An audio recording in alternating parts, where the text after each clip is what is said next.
think that if you're a true Christian, you don't consider Christianity just a part of your life. It is your life. And if you follow the teachings of the Bible, specifically Mark 16:15, which says, "Go out into the world and preach the good news to all creation," then you have an obligation to share that faith with others. If you saw a building on fire and you knew there were people in it, and you knew that you were capable of running in there and saving someone who wouldn't be able to help themselves, if you knew that you could help them, would you just stand there and do nothing? And unfortunately, by not clearly seeing the issue, I think that's what a lot of Christians do, is they just stand there. I think, by and large, most of it is that most Christians are not really well educated as to their own religion's position on various issues. They consider worshiping Jesus to be part of their lives, but not their primary purpose.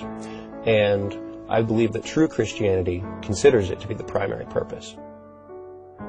And if you're a true Christian, you believe that those who are not Christians, those who have not followed the teachings of the Bible, that have not accepted Jesus Christ as their personal Savior, those people aren't going to heaven. They're going to hell. Hell's not a fun place. I have heard Christians, definitely, that have the view that everyone is entitled to their own belief, and that's not necessarily a bad position to have, but if you believe that what they believe is going to earn them a place in eternal suffering, then there's a problem with that, in that you're allowing them to be tortured for eternity, while at the same time believing that you shouldn't save them from that. It's very awkward.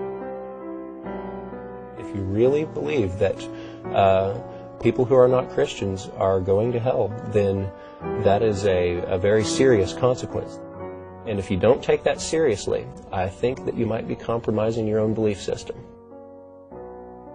Those who do take their faith seriously, they need to encourage or teach those who might not how important that is. Sometimes I think Christians are afraid of being labeled as a Bible thumper, or to have negative connotations associated with them. But that's not necessarily negative if you're a Christian. I think it's something to be proud of. There's nothing to be ashamed of if you're a Christian about the Bible or being a Bible thumper. It's something to be proud of. It's something that you take seriously. And it's something that you should encourage others to take seriously as well.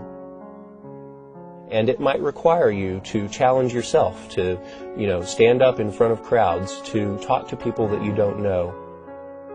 Missionaries work in places where the predominant religion is not Christianity, and that's a completely different scenario than in most parts of the United States. But they take it in stride, they accept it, and they move on.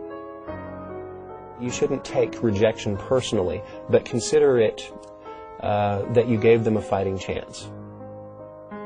Give them a fighting chance at heaven, even if you do have to risk offending someone or risk a friendship. It's a simple matter of weighing priorities. If I were a Christian, of course I would take the Bible seriously. I respect people who take their beliefs seriously. And I would take the Bible's teachings seriously. Among those teachings is the idea that there is a heaven and there is a hell. And those that accept Jesus Christ as their personal Savior go to heaven. Those that don't go to hell. And the implications of that are very far-reaching. And you're an atheist? Yes, I sure am.